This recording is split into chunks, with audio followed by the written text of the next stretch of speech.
Berbagai kegiatan perlombaan digelar oleh pemerintah Desa Damareja Kecamatan Warung Kiara Kabupaten Sukabumi dalam rangka Hari Jadi Desa Damareja ke-16 jatuh pada 5 November 2023. Terlihat iring-iringan pawai diikuti berbagai kalangan usia masyarakat dan sosial mengenakan berbagai kostum. Bahkan ada yang mengibarkan bendera Palestina yang kini mengalami penindasan penjajah Zionis Israel sebagai bentuk prihatin kepada rakyat Palestina. Kepala Desa Damareja Ade Suparman mengatakan keikutsertaan masyarakat berbagai kalangan sangat diapresiasi oleh pemerintah Desa Damareja.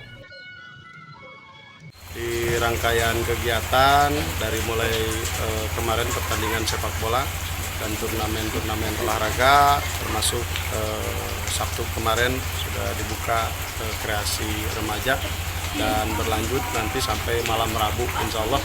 Mudah-mudahan minta doanya bahwa Desa Damareja bisa lebih maju.